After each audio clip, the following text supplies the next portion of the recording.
La Russie a déployé près de 170 000 soldats dans la région de Donetsk, dans l'est de l'Ukraine, afin de s'emparer du bastion de Pokrovsk, selon Volodymyr Zelensky.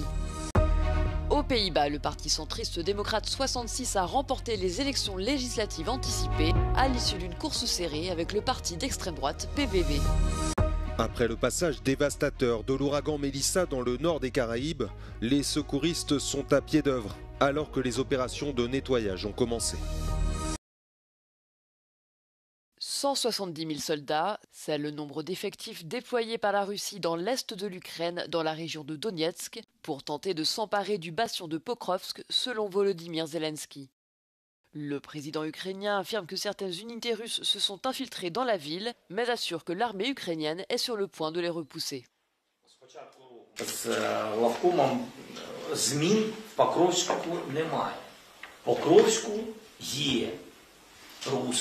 Наші їх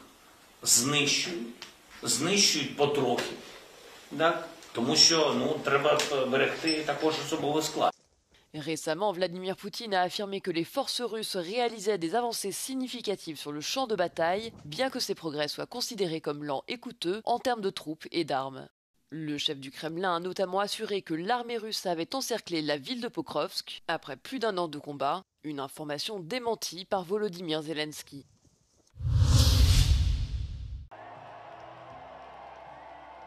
Aux Pays-Bas, le parti centriste démocrate 66 a remporté les élections législatives anticipées à l'issue d'une course serrée avec le PVV, le parti d'extrême droite de Geert Wilders.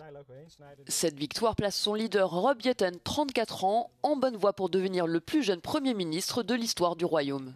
In campagnetijd is het ook belangrijk dat partijleiders vanuit hun idealen proberen zoveel mogelijk stemmen binnen te slepen. En nu hebben we een andere verantwoordelijkheid, namelijk zorgen dat het land weer in beweging komt.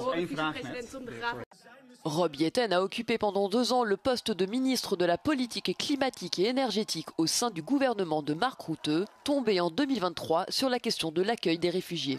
Durant la campagne, il a défendu un retour à une politique progressiste, mettant l'accent sur les énergies vertes, la lutte contre la crise du logement et la réduction de la pression sur le système de santé. Pour gouverner, le parti D66 devrait désormais mener des négociations en vue de former une coalition, un processus qui pourrait prendre plusieurs mois. Dans le nord des Caraïbes, le plus puissant ouragan à avoir jamais touché terre n'a laissé que des ruines dans son sillage. Alors que des dizaines de morts ont déjà été recensés, le bilan s'alourdit progressivement. Habitations en ruine, quartiers inondés, communications coupées, l'heure est désormais à l'évaluation des dégâts causés par Mélissa. En Jamaïque, frappée de plein fouet mardi par l'ouragan, les secouristes reçoivent le soutien de l'aide internationale d'urgence, notamment en provenance des États-Unis. Plusieurs vols ont acheminé de l'eau, des médicaments, des produits de première nécessité ou encore des équipes de secouristes spécialement formées pour les recherches dans les décombres. Très touchée, la commune de Black River dans le sud-ouest de l'île a subi d'énormes dégâts. Selon le Premier ministre jamaïcain, 90% des toits y ont été arrachés. À Cuba, où environ 735 000 personnes avaient été évacuées avant le passage de Mélissa, les réparations et le nettoyage sont en cours. Pero con esto, jamás. Al menos yo soy nacida y criada aquí y yo nunca había visto una cosa igual. Lo vi con Sandy, pero no así, pero con esta. Lourdement frappé, bien qu'indirectement touché par l'ouragan, Haïti a enregistré le pire bilan humain avec plusieurs dizaines de morts du fait d'inondations catastrophiques.